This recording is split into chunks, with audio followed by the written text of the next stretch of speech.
Fazer terapia é ter um profissional que vai ser conformista contigo, ou vai passar a mão na tua cabeça e dizer, não, tá tudo bem, ou vai além disso? E qual é a diferença entre os profissionais? Ou existe uma metodologia, uma linha que é assim, e existe uma linha que é contra isso extremamente?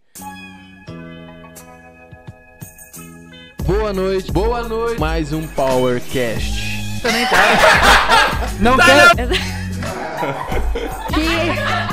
Curtiu o gelzinho do Tibiru. E hoje estamos com nossos convidados, junto com uns brabos de bom PowerCast.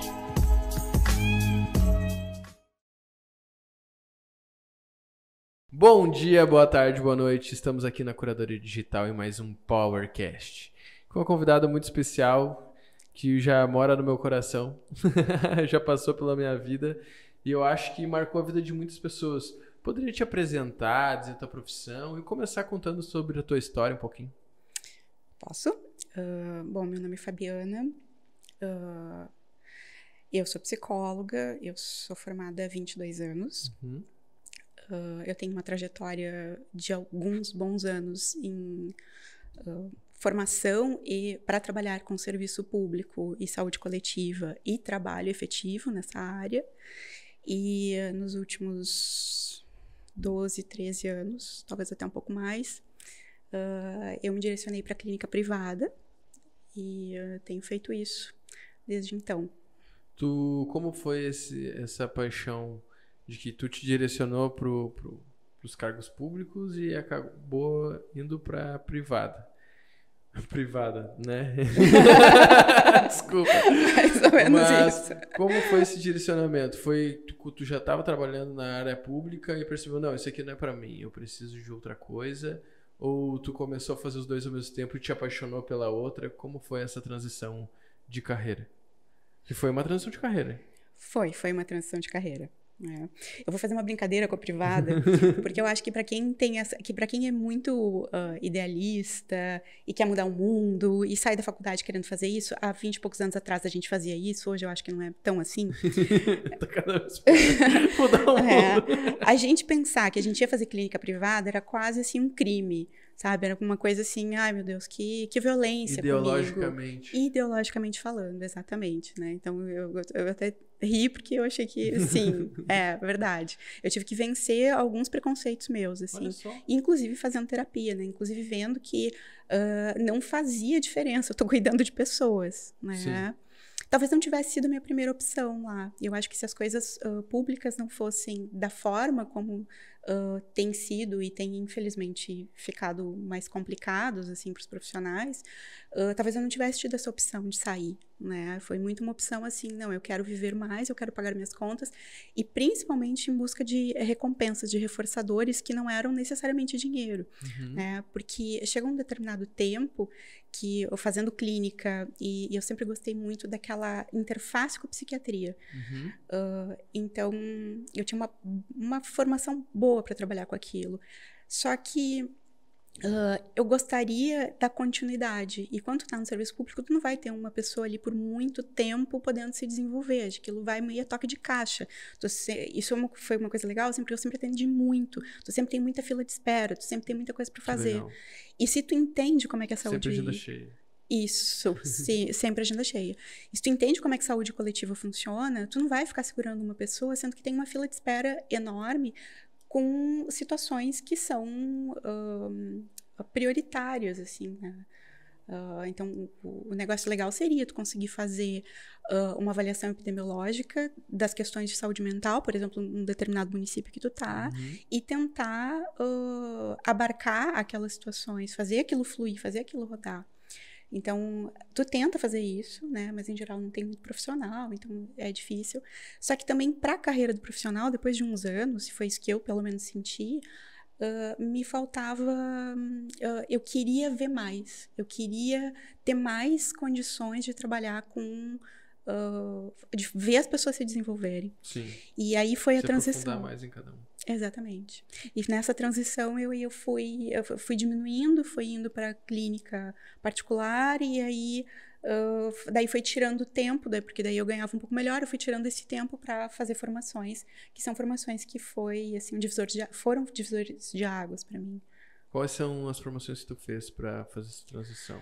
Bom, eu trabalho com terapias comportamentais contextuais, tá? Terapias comportamentais contextuais, elas ela são... já vai explicar porque ela sabe que a gente não entendeu.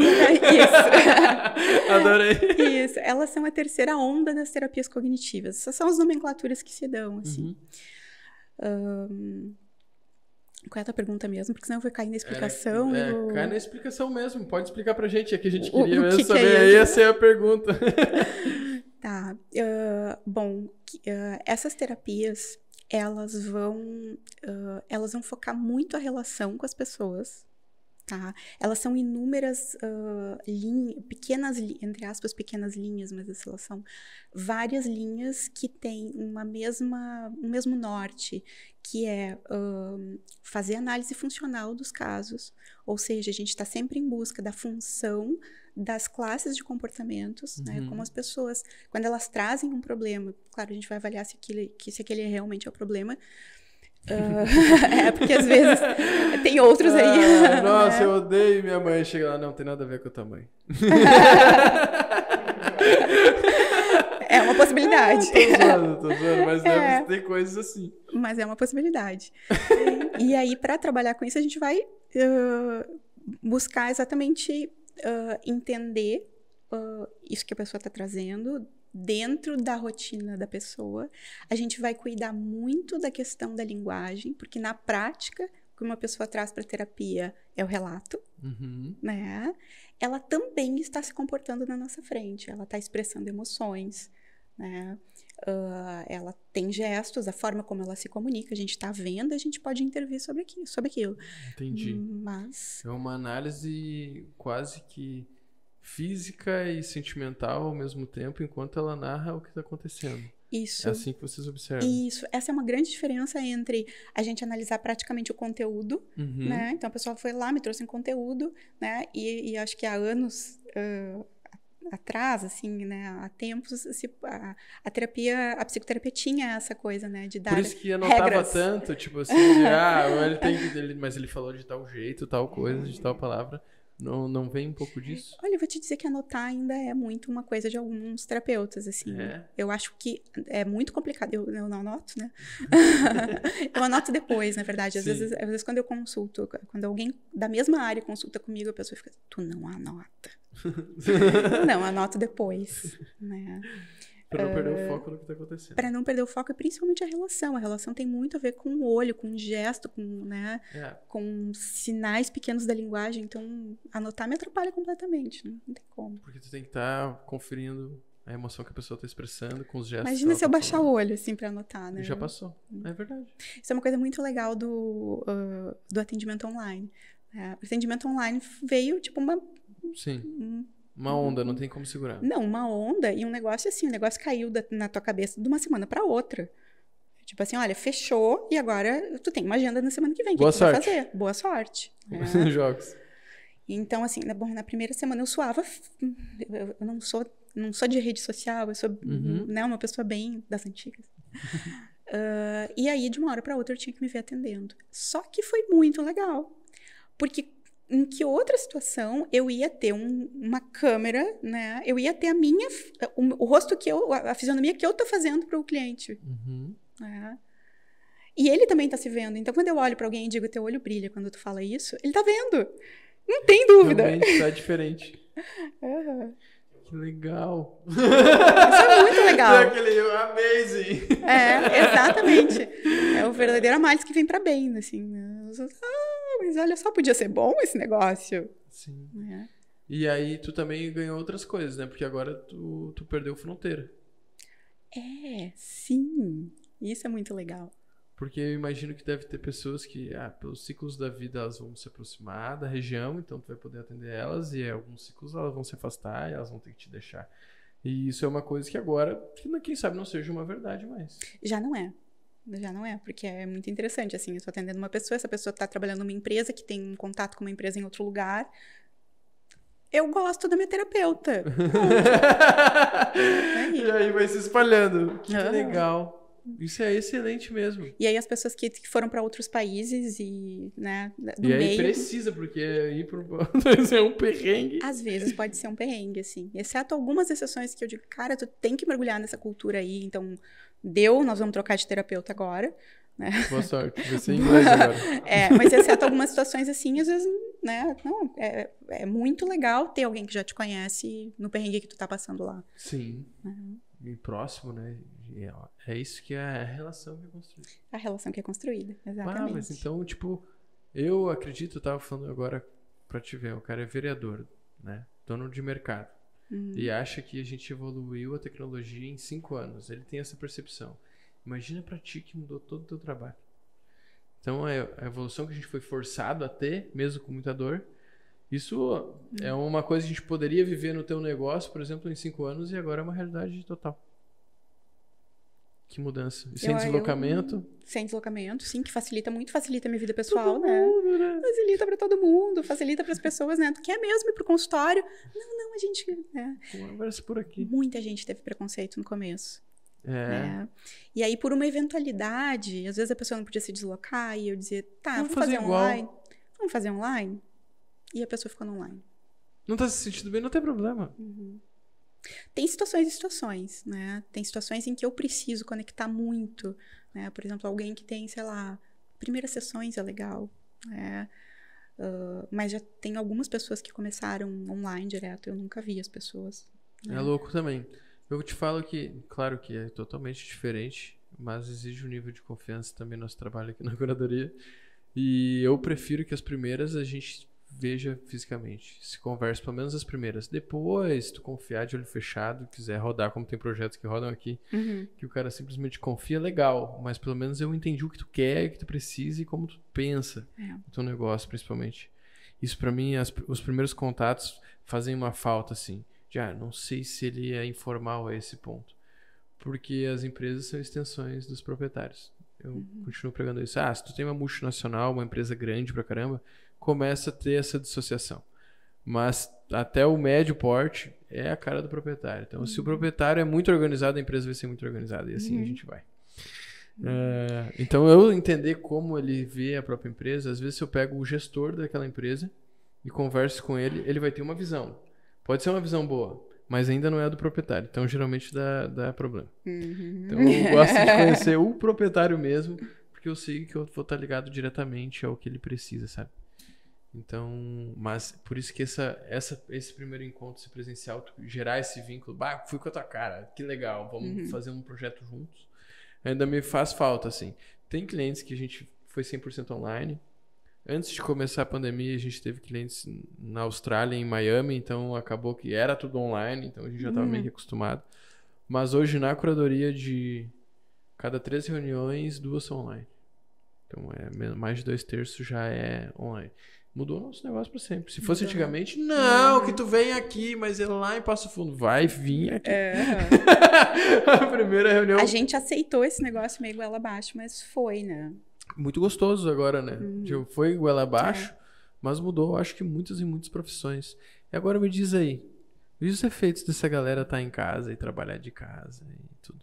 Porque todo mundo vê como, nossa, muito bom. Mas eu já vi muitos parceiros meus que não trabalham com isso, mas trabalham com tecnologia, depressão, síndrome de isolamento de algum jeito. Então, como é que tá sendo esse tipo, eu não preciso agora me deslocar, eu ganhei esse tempo de vida, mas esse tempo de vida está sendo melhor aproveitado?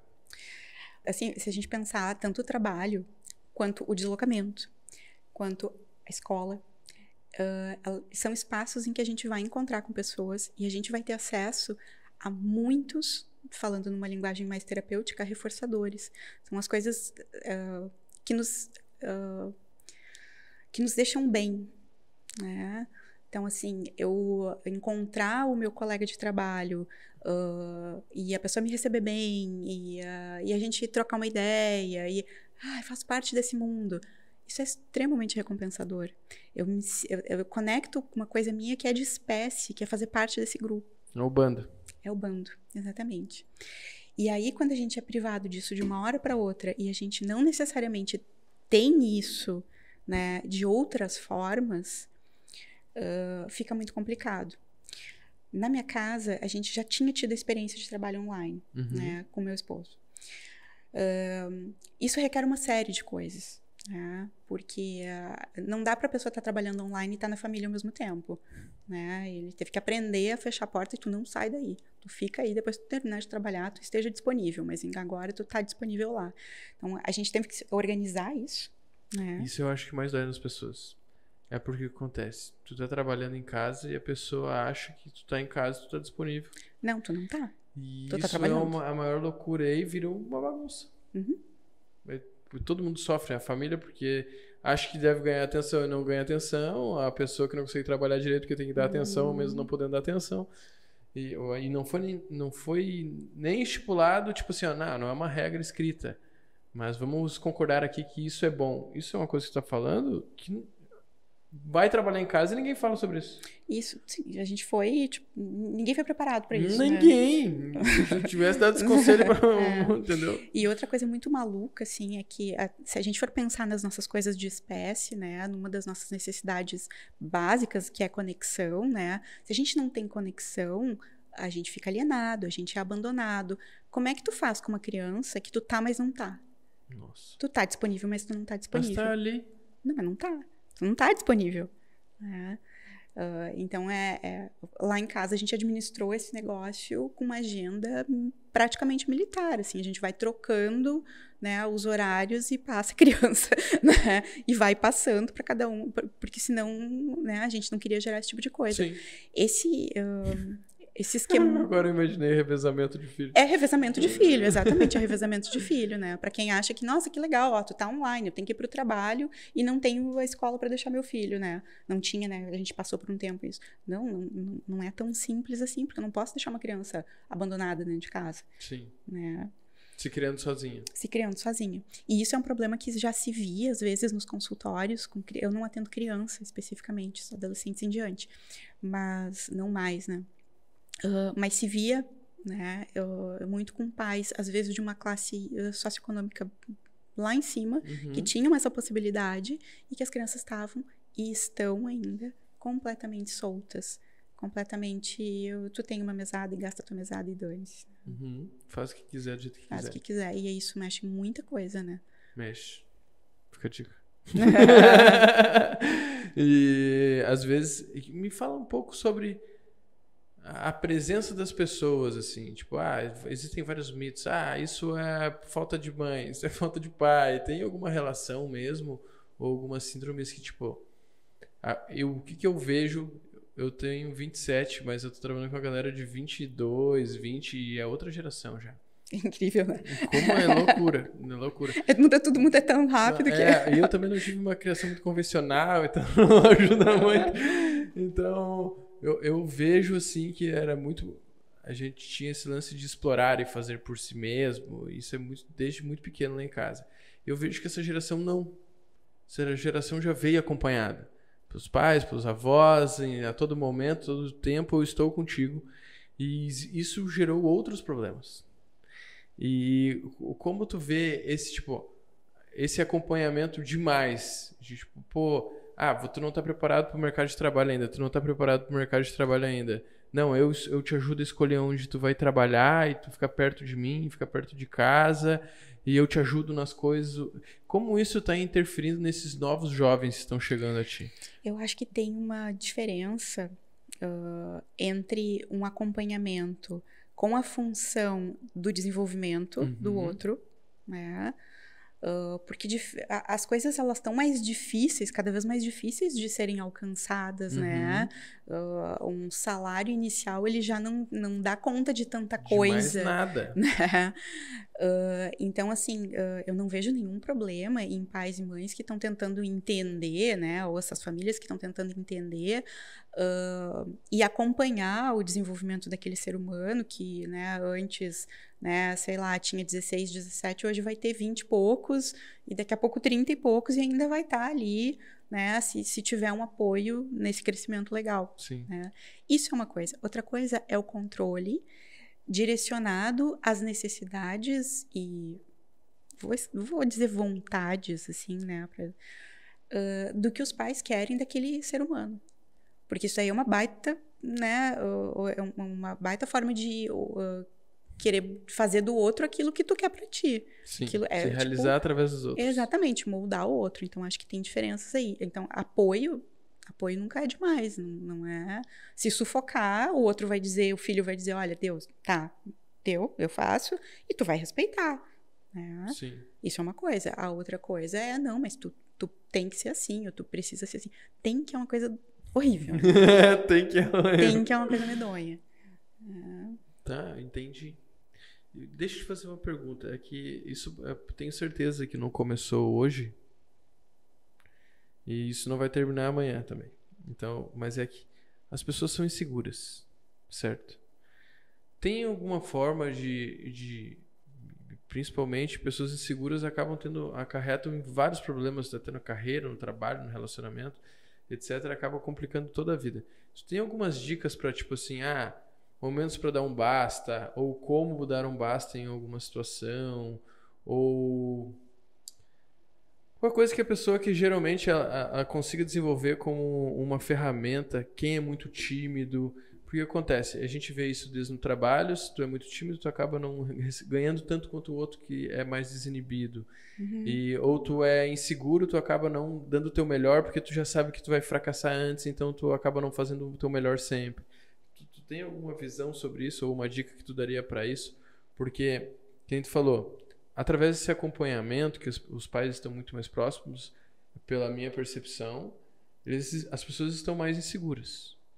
Isso é uma coisa que, tipo, como fazer a pessoa, tipo, agora tu tá sozinho, cara, vai pra frente.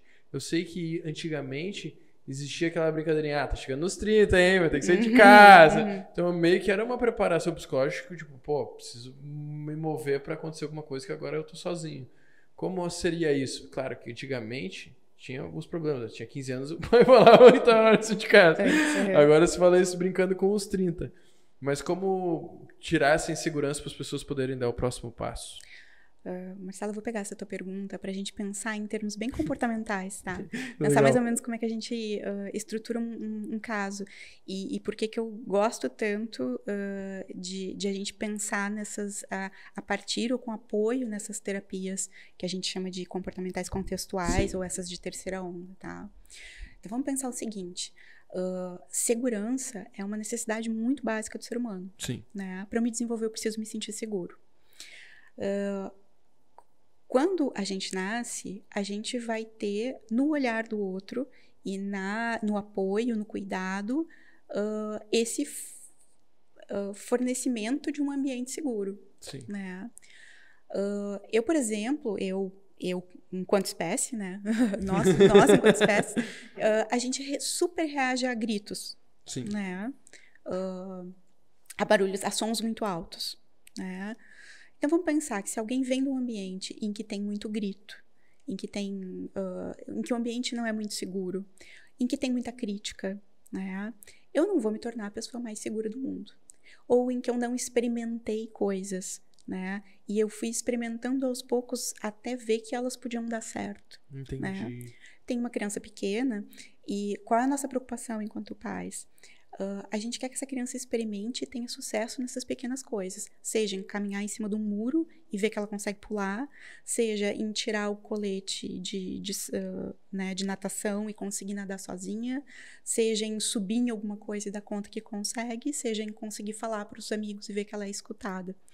Então, isso é uma sequência de coisas ao longo dos eventos que vão acontecendo na tua vida que vão fazendo com que tu te sinta seguro. Entendi. Então, acho que volta àquela questão anterior dos pais. Se eu não deixo os meus filhos se exporem, né, eu não adianta chegar nos 30 e dizer agora sair de casa. Eu preciso que essa exposição aconteça. Mas, ao mesmo tempo, tem exposições que são ridículos, assim, do tipo assim, viu como tu não consegue fazer? Só piora tudo. Exatamente, tu precisa de mim, né? Se eu não estiver aqui, tu vai fazer o quê? Se eu não estiver aqui, tu vai fazer o quê? Exatamente. Nossa, essa é clássica. Clássica essa demais, é clássica. Clássica demais. Essa é clássica. O que tu vai fazer sem mim?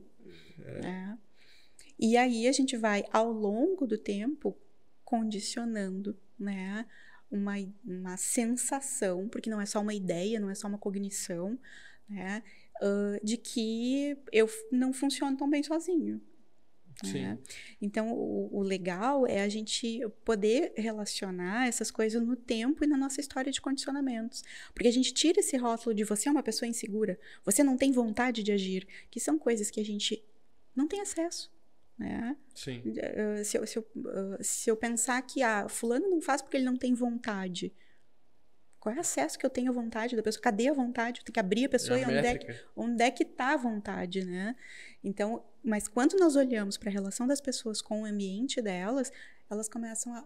Parece que, opa, mas espera aí, podia ter sido diferente, né? E aí passa aquele rótulo, né? Aquela coisa que a pessoa tem de... Isso é meu, né? Eu sou uma pessoa insegura. Sim. Né? Cara, você ficou inseguro. Condicionado. Tem razões na sua vida para você ter ficado inseguro. E essa tá sendo a forma que você tem de se proteger.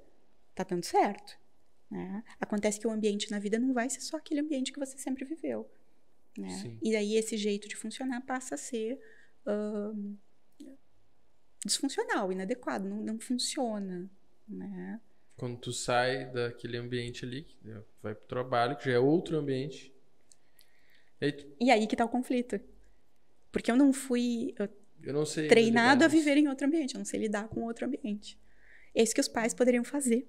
Né? Lembrar que os ambientes mudam. Eu tive um insight falar para as pessoas: experimente.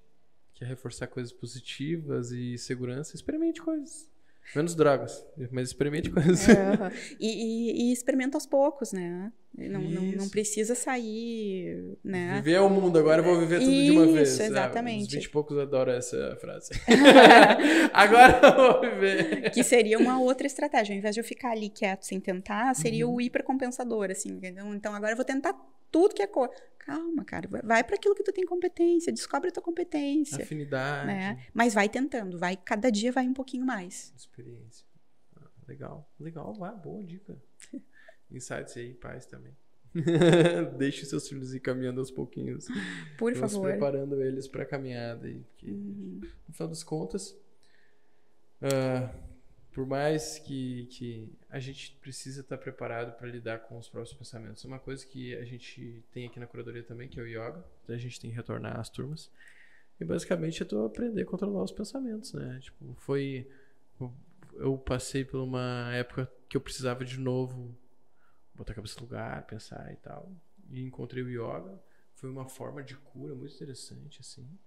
E aí eu já comentei com todo mundo, minha mãe começou a fazer, todo mundo começou a fazer. Eu já tive essa experiência também, foi fantástico, assim. Acho que o tempo que eu tava mais centrada na minha vida. Assim. Eu penso nisso também, assim, eu preciso voltar pra essa fase. Que acaba sendo produtivo. Tem algumas outras atividades, assim, que tu acha que é interessante? Não sei se eu ia te dizer yoga. Yoga é bom pra caramba. Mas que tu acha que, tipo, esportes. Eu vejo muita gente hoje conseguindo controlar a ansiedade através de esportes. O que tu pensa sobre isso? Ou tu, mas não precisava ser esporte necessariamente, Marcelo. Pode ser música, pode ser... Qual é a tua ideia? Marcelo, eu acho muito legal a gente pensar a relação que a gente tem com as coisas. Tá?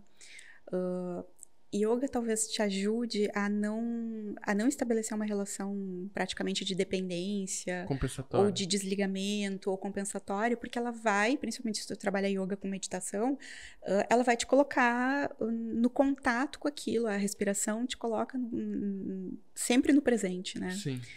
Em sentir o teu corpo. Então ela é uma situação, uma condição que favorece que a gente não use ela numa relação meio de esconderijo, né? Esporte pode ser excelente e pode ser uma cachaça. Então, a gente saber em que lugar a gente está botando as coisas na nossa vida é tudo de bom, né? Então, eu acho que o mais legal é a gente entender que lugar essa coisa está tomando na nossa vida. Entendi. Porque, que nem você falou, qualquer coisa pode ser nociva dependendo do que está por trás daquele sentimento que você está descontando ali, né? Eu lembro que para perder hábitos ruins, eu comecei a fazer de tudo que eu imaginava, assim, para não ficar ocioso. É uma boa estratégia. Aí tenta tocar instrumento, vai jogar videogame, faz um monte de coisa pra te não ficar com a cabeça vazia, porque senão tu volta a fazer aqueles hábitos que tu tinha anteriormente. Isso é uma coisa muito louca, assim. E outra, tem como a gente preencher, tipo, ou pegar atividades e preencher com sentimentos como que eu conversei, de cura? Ou eu só tenho duas possibilidades. Eu estou escondendo ou reprimindo alguma coisa atrás daquilo ali, tendo comportamento repetitivo. Ou eu tenho como ligar essas atividades a coisas boas. Isso acaba reforçando todo o meu mindset. Tem sim. A atividade em si, ela não vai ser ruim.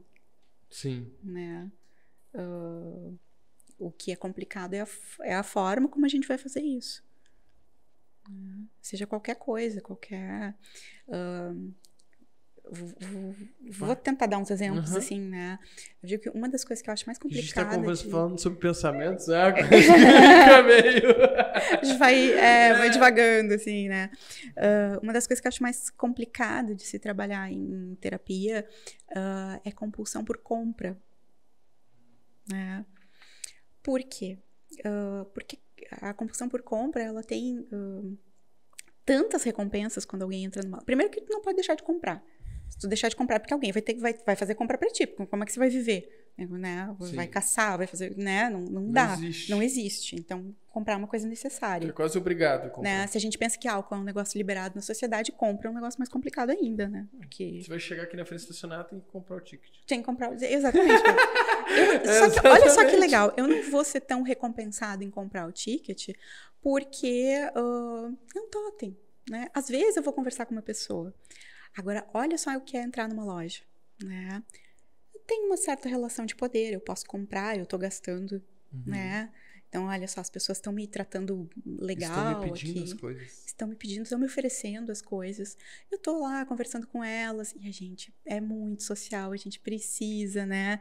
Faço parte daquele grupo, naquele momento, né? Que troca figurinhas.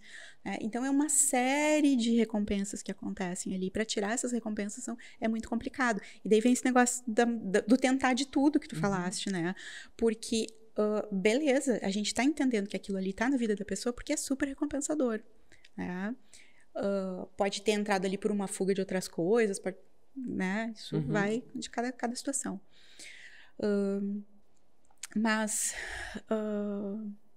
me perdi. É super recompensador, como é que a gente substitui isso? Fazendo link com o que tu estava falando. A grande questão é que, assim, se eu fico só naquela recompensa, eu não tenho outras. E às vezes, para achar as outras, eu vou precisar tentar mesmo. Sim. E vai ser uma porcaria.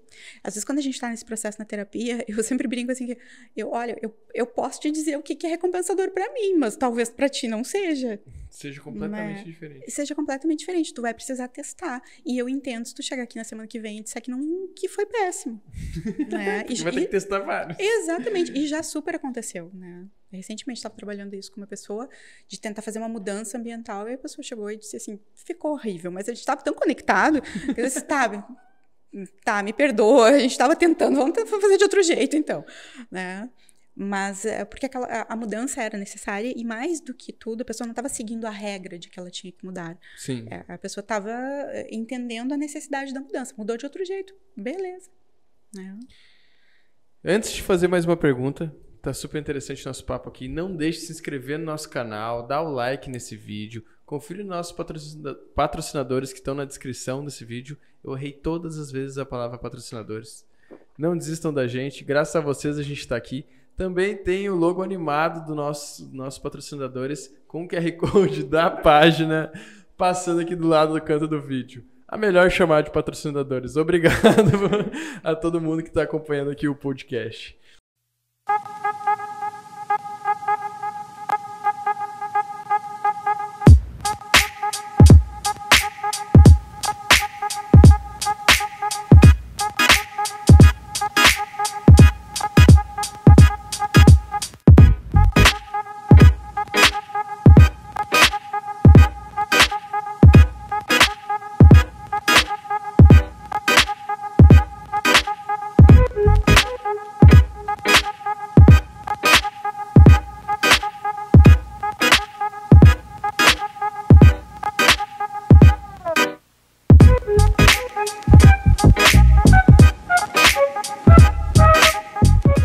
Então, eu quero te fazer uma pergunta, e ela é bem até comum até, que eu acho que deve ter gente que tem até esse preconceito com terapia por causa disso.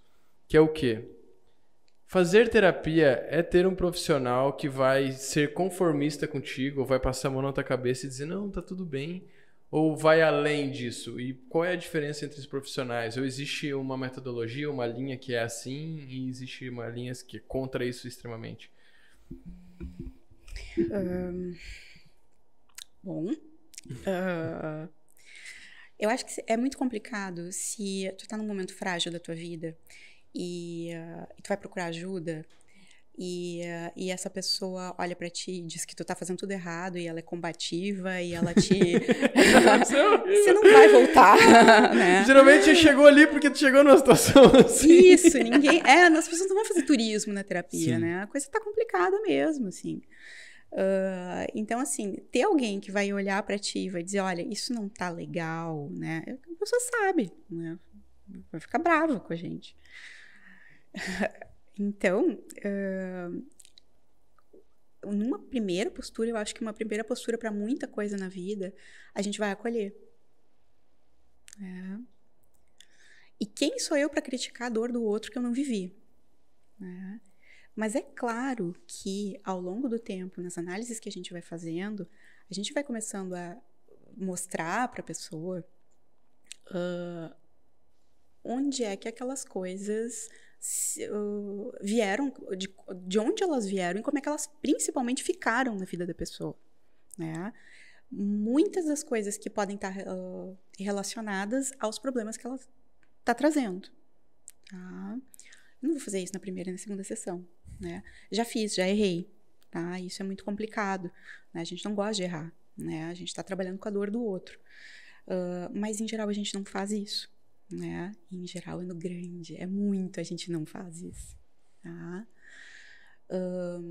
Uma das coisas que são extremamente importantes na terapia, nas terapias de terceira onda, né? Nas comportamentais contextuais, é a escuta não julgamental, tá? Então, assim, não tem certo ou errado. Se tá ali, se virou comportamento, tem alguma razão. E se ficou, é porque tem alguma coisa que está mantendo, tá? Então, não vou ser eu a querer tirar um comportamento da pessoa sem dar outro, porque ele é funcional, ele está dando certo, tá? Então, quando a gente vai começar a trabalhar a mudança, eu acho que a gente vai ajudar a pessoa a enxergar isso, a como isso veio na vida da pessoa, e aí a gente vai começar a apresentar algumas coisas que às vezes as pessoas nem se deram conta que elas fazem. O que tu acha sobre isso? O que tu acabou de falar agora? Elas fazem isso. Os terapeutas fazem isso. Meu Deus, eu nunca pensei nisso. Deve ser bem interessante. Ou tu viste a forma como você falou comigo agora, né?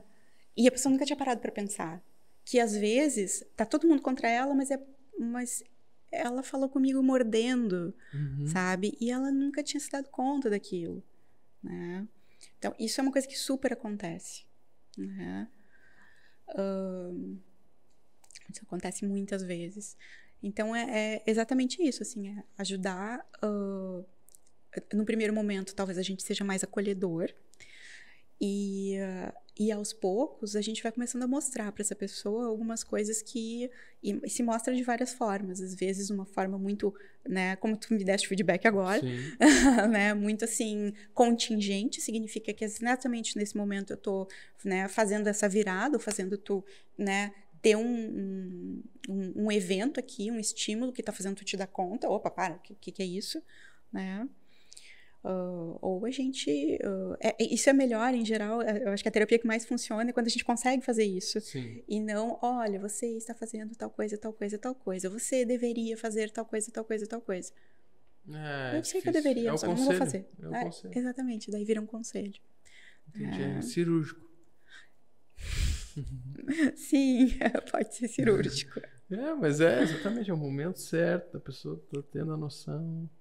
Estar tornando consciente, né? Acho que... Mas a cirurgia tem todo um cuidado, né? Sim. Né? Uma Cirurgia preparação. tem toda uma preparação, exatamente. Tem todo um pós-cirúrgico também. Me conta um pouco sobre como é a carreira. Isso é uma coisa que deveria ser lá no início.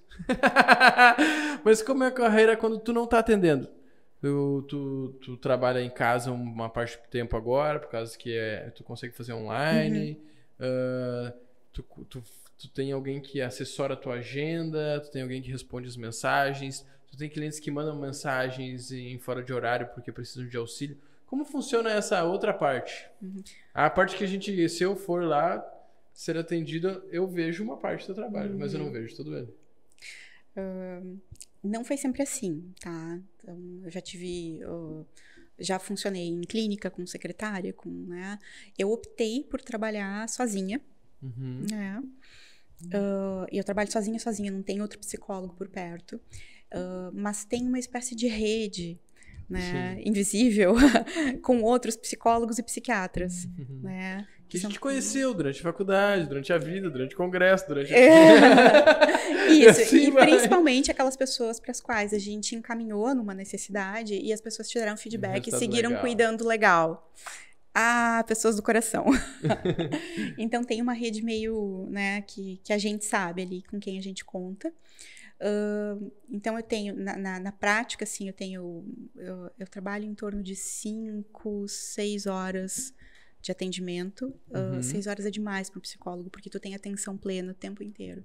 Tu quase não rola, que sabe? nem tu falou, eu tenho que estar olhando pra pessoa e tenho que estar vendo o que está acontecendo e como ela está reagindo. Eu não posso olhar pro lado e desviar o olhar. Isso. Coisas que eu fiz durante o podcast, tu não pode fazer durante a terapia. Porque a gente tem muita atenção. Tu tem que dar muita atenção, 100% de atenção. 100% de atenção. Tanto que tem estudos que mostram que psicólogos muito... têm doenças de controladores de voo, de estresse, né? Por tamanha atenção que é importante que tu tenha, né? Então, eu tento não passar desse tempo, mas tem um outro tempo, que é o tempo de marcação de consulta, de feedback, de retorno para familiar. Quando a gente atende adolescente, tem muito retorno para familiar, de encaminhamento, né? Eu não gosto só de dizer para as pessoas assim, olha, tem uma suspeita de não sei o que aqui, né? Te vira. Vai lá, tchau. Eu vou... Obrigado por ter vindo. Isso. Eu vou entrar num grupo de profissionais que vou pegar uma pessoa indicada, né? Vou tentar fazer todo, né? Dar uma mãozinha maior ali. Sim. Então, isso leva um tempo. Isso leva um tempo. Então em torno de 2 horas por dia, tu acaba fazendo agenda, etc. Completamente sozinha, ó, guerreira. É muito difícil hoje em dia. Que nem tu falou, ainda bem que tu tem uma rede de profissionais que te assessoram, porque geralmente tu perde esse senso de comunidade. Porque a mais parte de fazer parte de um negócio é que tu chega no negócio, tu não tá sozinho no negócio, tem um monte de gente no negócio junto. Isso dá uma energia. E uma das coisas que mais alimenta a gente, quando a gente tá falando dessa coisa do trabalhar e do ir direto pro online, né? Eu não me senti nem um pouco sozinha. Porque assim, a minha rede ela já é assim. Sim. Né? Não tem, é tranquilo. Eu já conversava com a pessoa do mesmo jeito. Eu já me identificava com as pessoas. Legal, né? pra caramba. E terapeuta tem isso, assim, conforme a gente vai dessas abordagens, eu tenho mais afinidade com 3 delas, tem várias, né? Então, de tempos em tempos, a gente faz formação, entra em treinamentos, e os treinamentos são, assim, de tu ter que conhecer a pessoa, tu te expõe, tu trata uma coisa tua com um colega. Caramba! Isso, dá choro, é muito legal. Mas isso é uma troca, né? Porque ele tá aplicando as técnicas em ti e tu tá aplicando as técnicas nele, supostamente. Exatamente. Ou outra pessoa. E tá tendo que praticar essa delicadeza de cuidar do colega, né? Caramba. E não vale, assim, às vezes então, até... tipo, por mais que tu é obrigado a te autoconhecer. Eu não posso só aplicar nos outros, não. Eu tenho que ir treinando. Não, acho que se a gente não fizer isso, não rola. Não rola, pelo menos fazer esse tipo de terapia não rola. Eu sei que quem faz psicanálise também, né, tem toda uma técnica para te submeter, né, e ser analisado. Mas não rola, você precisa ter essa experiência. De preferência várias vezes. Por isso que é bom fazer várias formações, a gente já passa vários treinamentos e vai se conhecendo. Olha que legal. E falava que a gente psicologia é coisa pra louco. O contrário, pra quem tá procurando uma cura, né? Pra quem tá procurando. Que legal. É muito legal. É uma ciência. Tu quer deixar alguma mensagem, algum elogio, um agradecimento? Tu quer deixar tuas redes sociais, número para contato? Como eu posso te encontrar hoje? Ai, eu quero deixar minha admiração por vocês. Eu não vou deixar, eu vou seguir admirando, né? Eu acho que eu vi um pouquinho da curadoria, me contaram que a curadoria estava nascendo, né? Ela tá tão linda, então... parabéns, muito legal. Agradeço, né, a oportunidade. No momento, não pensei em deixar redes sociais, eu mal uso redes sociais. Deixa né? teu número para contato, então. Tá bom, eu deixo meu número para contato. Que é praticamente o que eu uso, né? Via WhatsApp, né? O mundo tá conectado nisso. E o meu e-mail, pode ser isso? Pode ser, fica à vontade. Meu e-mail é fatomazone@gmail.com, Tomazone com 2 Zs, ZZ. E o meu telefone é prefixo 519-9331-8929. Show.